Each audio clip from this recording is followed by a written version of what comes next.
In a world where conversations often remain unspoken, some of the most important ones are about the battles we can't see.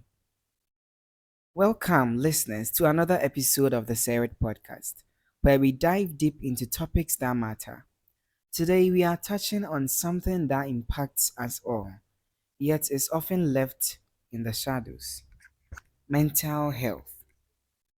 We'll be discussing how to reduce the stigma surrounding mental health, the importance of early intervention, and how we can all play a role in educating ourselves and others about issues like depression, anxiety, and suicide prevention. But first, let me tell you a story. Imagine a young man, let's call him David. David was always the life of the party, the friend who made everyone laugh, the colleague who never seemed to have a bad day. But behind that smile was a battle he fought alone. He struggled with anxiety that grew over the years into a depression. The weight of it became too much, but David never reached out for help because he feared being judged, being labeled as weak. The stigma surrounding mental health kept him silent. Sadly, David's story ended in tragedy. David's story isn't unique.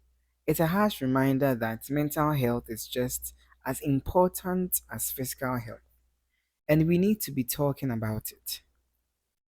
Stigma is one of the biggest barriers to mental health treatment. Many people, like David, don't seek help because they fear being judged or misunderstood. But why is there so much stigma around something so common? Depression, anxiety, bipolar disorder, these are not signs of weaknesses. They are not signs of weakness. They are health issues that require attention, just like any physical illness. We need to start treating mental health conditions as we would any other health issue. By changing the language we use, by being open about our own struggles, and by educating ourselves and others, we can start to chip away at the stigma that surrounds mental health. Promoting early intervention. Early intervention is key in managing mental health issues.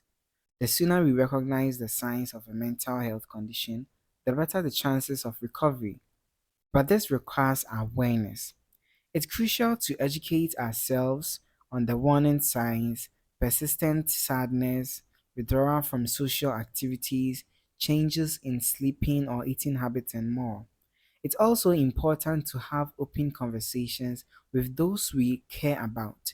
If someone you know is showing signs of distress, don't wait for them to reach out. Ask them how they are doing and really listen.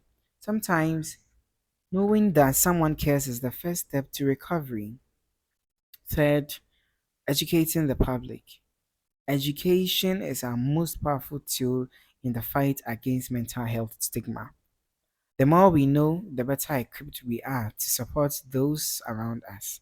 This means learning about different mental health conditions, understanding that they are not all in the head, and acknowledging that anyone can be affected regardless of age, gender, or background. Public education campaigns, community workshops, and schools programs are great ways to spread awareness. But it doesn't stop there.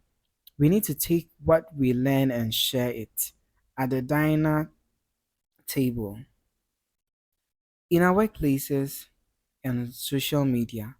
Every conversation we have about mental health is a step toward normalizing it. Before we wrap up, let's remember that mental health is a journey. It's okay not to be okay, and it's okay to ask for help. If you or someone you know is struggling, don't stay silent. Reach out to a friend, a family member, or a mental health professional.